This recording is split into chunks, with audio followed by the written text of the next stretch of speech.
কালেও যে প্রশ্ন করছিলেন আমিও সেটা ভেবে এসেছিলাম এই প্রশ্ন করব যে তৃণমূলের যিনি বারাসাত সাংগঠনিক জেলার চেয়ারম্যান তিনি 2021-এ রাজনৈতিক পরকীয়া মানে আর কি অন্য দলে গেছিলেন ভারতীয় জনতা পার্টিতে।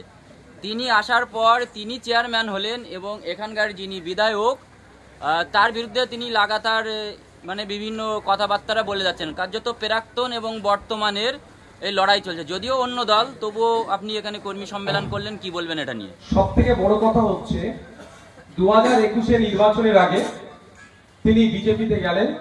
বিজেপিতে গিয়ে পশ্চিমবাংলার মুসলিম সম্প্রদায় এবং পশ্চিমবাংলার মুখ্যমন্ত্রী মমতা ব্যানার্জি সম্পর্কে একাধিক কুৎসিত ভাষায় তিনি আক্রমণ করলেন। রাজনৈতিকভাবে নির্বাচনে পরাজয় হওয়ার পরে আবার তৃণমূলে তিনি ঢুকলেন।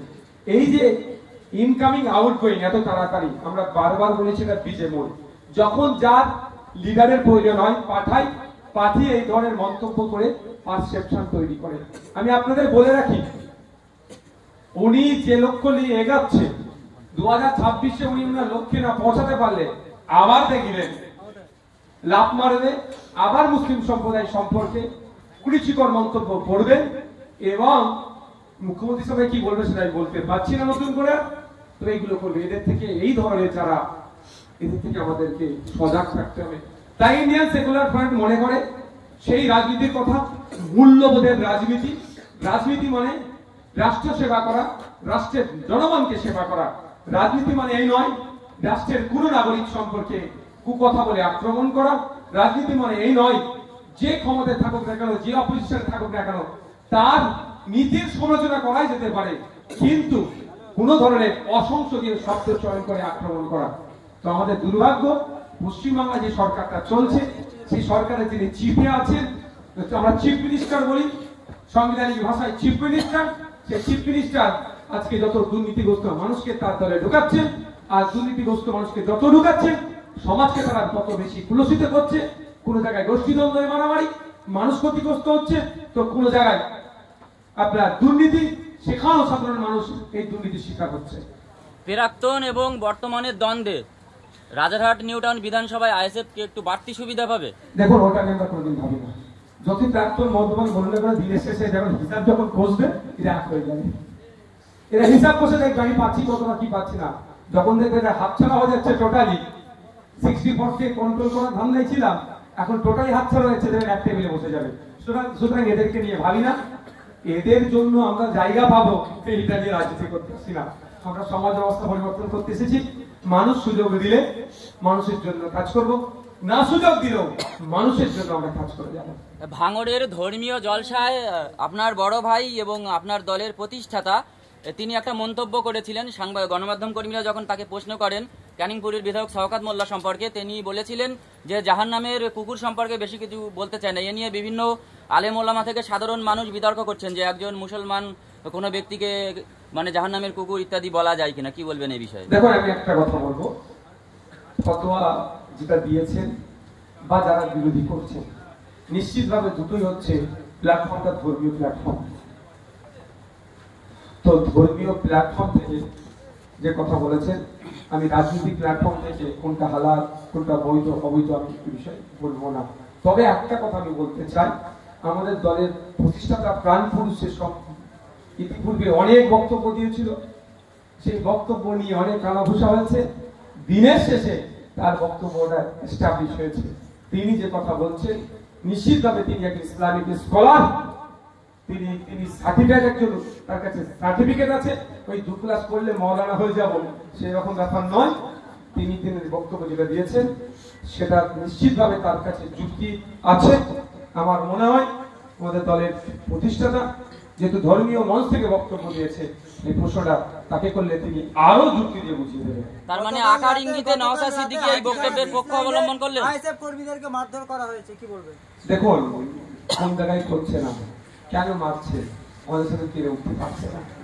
রাজনৈতিক সামাজিক ভাবে আমরা তৃণমূল কংগ্রেসকে পরাস্ত করছি, সেই জন্য আমাদের আক্রমণ করছে। তবে আক্রমণ করে আমাদের ছেলেদের স্পিরিটকে নষ্ট করতে পারবে না, ভাঙড়ের মানুষকে আটকাতে পারবে না। একটা সময় ছিল শুধু ভাঙড় হচ্ছিল, এখন সারা রাজ্যে এখন আইএসএফ হচ্ছে। ধর্মীয় জলসাতে আসার কারণে আইএসএফ কর্মীদের বা আহলে সুন্নাত আল জামাতের কর্মীদের ক্যানিং পূর্ব এলাকায় নাকি ক্যানিং পূর্বের বিধায়ক শওকত মোল্লার আকার ইঙ্গিতে যেটা শোনা যাচ্ছে সোশ্যাল মিডিয়ায় বিভিন্ন সাধারণ মানুষ লেখালেখি করছেন, তাদের বৈদ্যুতিক লাইন কেটে দেওয়া হয়েছে। এটা কি করতে পারেন, কি বলবেন? অলরেডি অভিযোগ জানানো হয়েছে, আর কয়েকটা অভিযোগ জানাতে একই সমস্যা হচ্ছে জানেন কাটছে, আবার বলছে যদি অভিযোগ জানাস তাহলে বুল্ডিজার দেশে বাড়ি নিয়ে দেবো। তো সেই জন্য সবটাই পাচ্ছে না, তবে যাগুলো অভিযোগ জানিয়েছে আমরা সেগুলো পে করছি। তবে আমরা একটা কথা বলি, এই অন্যায়ের একটা শেষ আছে। যে অন্যায় করছে অন্যায়ের একটা শেষ আছে, শেষটা কি ভয়ঙ্কর হবে হয়তো সরকার সাহেব বুঝতে পারছে না, যারা এই অন্যায় করছে বুঝতে পারছে না। গণতান্ত্রিক প্রক্রিয়ায় ভয়ঙ্কর জবাব মানুষ দেবে। উড়িষ্যার টাটানগরের রেল স্টেশনে পরিযায়ী শ্রমিকদের উপর আবারও অত্যাচার, যেখানে রাজ্যের মুখ্যমন্ত্রী তিনি বলছেন পথে নামছি, বাংলাদেশিদের অত্যাচারের বিরুদ্ধে আমরা লড়াই করছি, সেখানে ভিন রাজ্যে তো পরিযায়ী শ্রমিকদের উপর অত্যাচার বেড়েই যাচ্ছে এবং সংখ্যালঘুদের উপর অত্যাচার বাড়ছে, কি বলবেন? দেখুন, আমি একটা কোড আন্দোলন বলছি, আমার রাজ্য সরকার চাইছে না ভিন রাজ্যে আমাদের পরিযায়ী শ্রমিকদের উপর অত্যাচার বন্ধ হোক, সম্পূর্ণরূপে চাইছে না। যদি আমার রাজ্য সরকার চাইতেন যে অত্যাচার বন্ধ করতেই হবে আর অত্যাচার না হয় তাহলে 24 ঘন্টার মধ্যে অত্যাচার বন্ধ হয়ে যেত, কিন্তু আমার রাজ্য সরকার এটাকে সামনে রেখে রাজনীতির ফায়দা লুটার চেষ্টা করছে। এই শ্রমশ্রী প্রকল্প ঘোষণা করছেন, এই সব গল্পতে করছেন। দেখুন, উড়িষ্যাতে সব থেকে বেশি আক্রমণ হচ্ছে আহমেদাবাদে, আক্রমণ হচ্ছে মহারাষ্ট্রে, আক্রমণ হচ্ছে হরিয়ানাতে।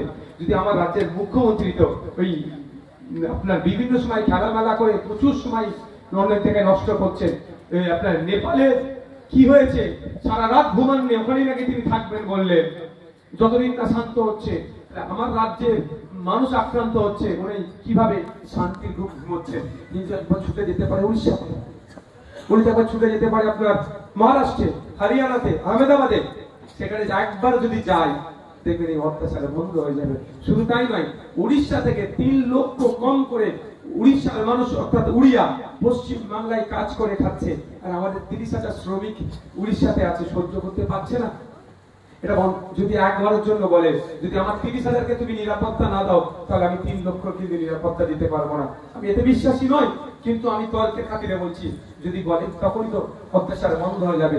আমরা ওদের 3 লক্ষকে নিরাপত্তা দিচ্ছি, আমাদের বুকে আগলে রাখছি, আমাদের পুলিশ 24 ঘন্টা ওদের নিরাপত্তায় নিয়োজিত আছে, তাহলে আমাদের 30,000-এর জন্য ওদের পুলিশ, ওদের সরকার কেন নিরাপত্তা দেবে না?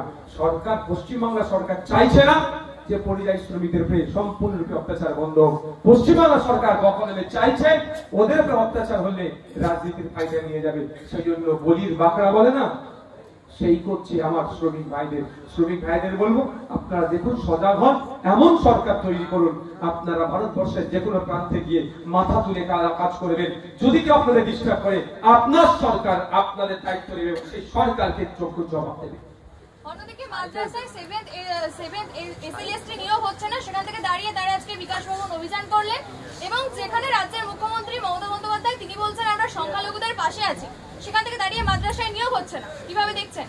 দেখুন, একটা কথা বলি, সংখ্যালঘু দর্দি সরকার মুসলমানদের 99% কাজ করতেছে, যেদিন কি বলেছে সেই দিন মুসলমানদেরকে ডুবিয়ে দিয়েছে।